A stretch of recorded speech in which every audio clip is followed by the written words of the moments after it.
नमस्कार साथियों। आज एक कहानी, गोवा क्यों रोया। बड़ी सुंदर कहानी है, आनंद लीजिए। हम लोग सब परिवार गोवा घूमने गए। रेलवे स्टेशन से उतरे और तुरंत एक ऑटो ड्राइवर को आवाज़ देते हुए हमने कहा कि भैया हमें इस एड्रेस पर जाना है। इस होटल का एड्रेस हमने उसे बताया और कहा चलोगे। बिल्कुल मैडम चलिए। वो कहते, हमने कहा क्या लोगे।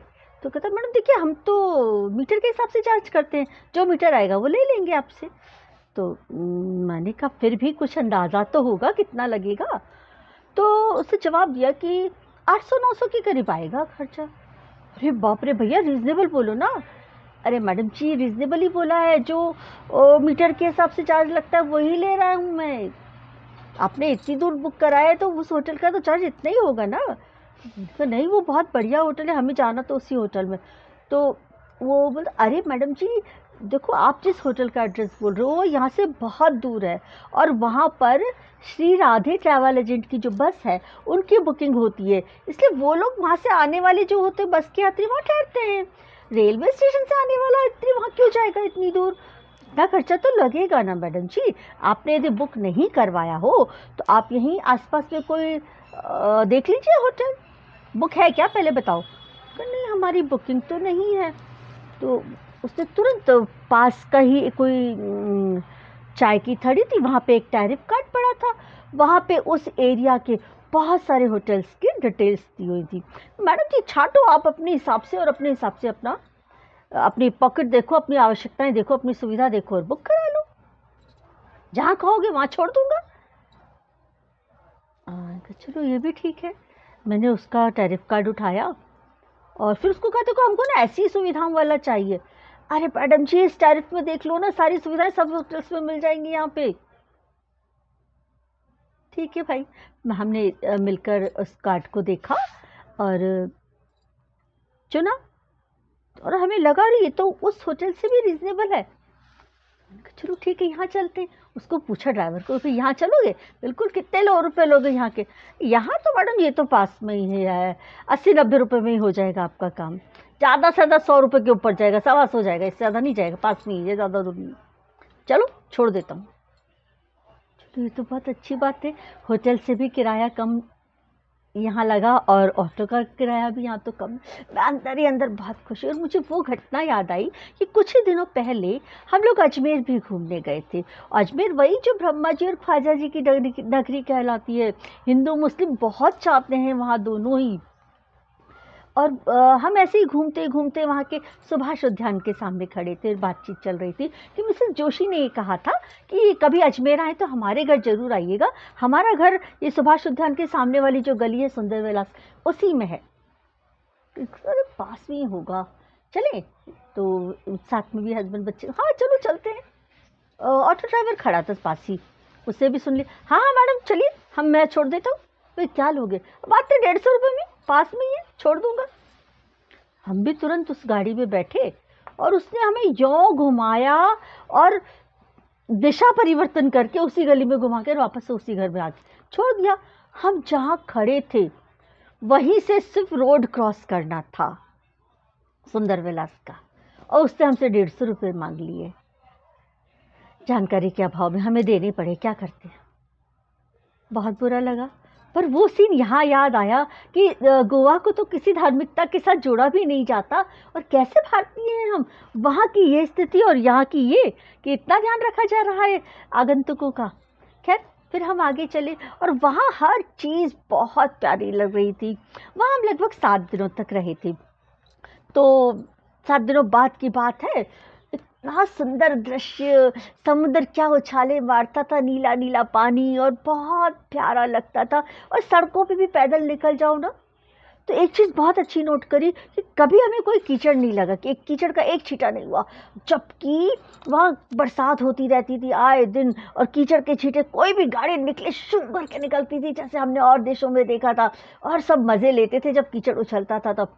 पर गोवा में देखा, चाहे साइकिल चालक हो, चाहे रिक्शा चालक हो, चाहे मोटरसाइकिल हो या कार हो, कोई भी व्यक्ति यदि देख लेता कि सामने से कोई पैदल आ रहा है तो वह तुरंत रुक जाता था और पैदल वाले को रास्ता देता था ताकि उसके ऊपर छींटे ना उड़े। तो ये चीज़ देखकर मेरा दिल प्रसन्न हो गया कि कितनी सुंदर सुखद संस्कृति है जो हमें पूरे भारतवासियों को अपनानी चाहिए।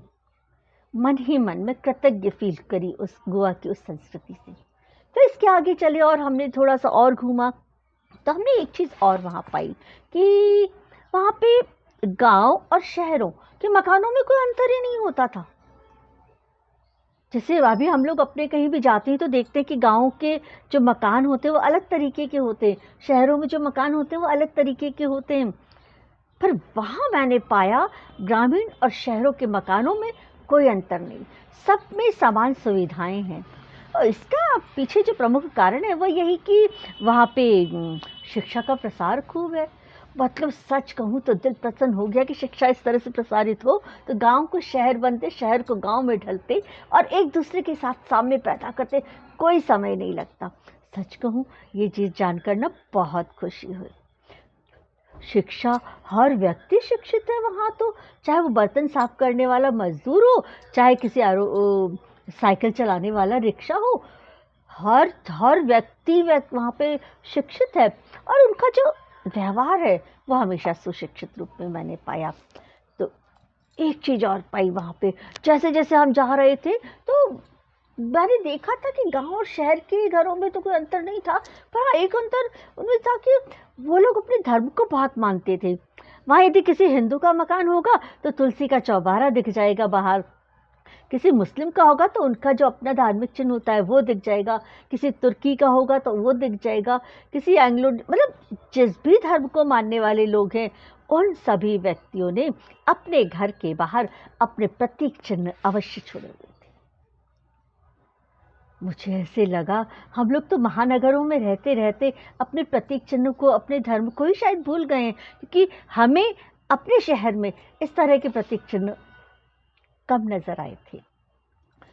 गोवा की संस्कृति में कितनी खूबसूरत बात है जो मुझे मिली और इस तरह से मैं आगे बढ़ती गई और फिर वही शाम के टाइम पे उसी गार्डन रेस्टोरेंट के पास जाके बैठ गए हम।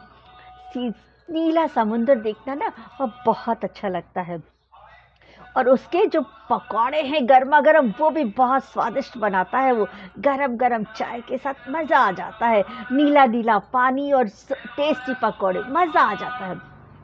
अचानक ही क्या हुआ, और वो तो तेजी से तूफान की तरह से आने लगा, समुद्र इतने उछाले मार मार के आने लगा, हाई टाइड्स। ओहो, हम सब भागे और वो जो गार्डन रेस्टोरेंट तो पल भर में तहस नहस हो गया। वहाँ सड़क दिख ही नहीं रही, चारों तरफ समुद्र ही समुद्र, पानी पानी, त्राही त्राही मची हुई। समुद्र का इतना विकराल रूप मैंने जीवन में कभी नहीं देखा था, आज पहले देखा। घबराहट के मारे रूह कांप गई, अपने परिवार को और भागे वहां से। पर फिर रास्ते में एक सुरक्षित जगह आए और वहां बैठकर उस भयावह दृश्य को देखने लगे।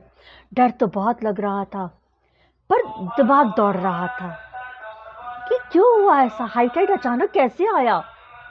इसका ज्योग्राफिकल कारण कुछ भी रहा हो, मेरा ध्यान उधर नहीं गया।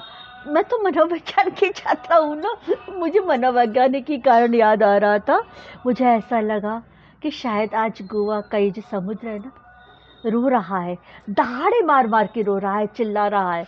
और कारण कि वो घटना याद आई कि जैसे ही रमेश ने ये कहा था कि हम गोवा जाएंगे, तो उसकी बीबी भी उछलते हुए बोली थी हम भी चलेंगे। तो कहता है अजी भगवान, मैं हरिद्वार या ऋषिकेश नहीं जा रहा, जब तुम भी साथ चलोगे तो क्या हुआ, गोवा नहीं जा सकती क्या, हम चलेंगे गोवा। अरे पगली, रेस्टोरेंट जाते वक्त कोई घर के खाने का टिफिन लेके जाता है भला? और सब लोग जोर से ठहाका मार के हंस दिए थे। गोवा की संस्कृति को इस तरह से उन्होंने हंसी और ठहाकों में उड़ा दिया था। बात वहीं ख़त्म हो चुकी थी हंसी ठहाकों में, पर मुझे अभी इस वक्त याद आ रही थी कि कहीं वो गोवा के समुंदर ने सुन तो नहीं ली थी।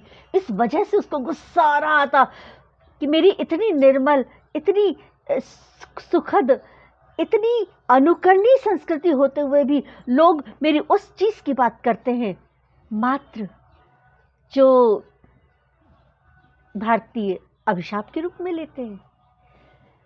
शायद ये सुनकर ही आज गोवा का समुद्र रो रहा था, दहाड़े मार मार के चिल्ला रहा था। इसके रोने का कारण मुझे सिर्फ यही लगा कि हम भारतीय ने उसको क्या है और क्या समझा और उसकी क्या पहचान बना दी। गोवा क्यों रोया। नमस्कार, धन्यवाद।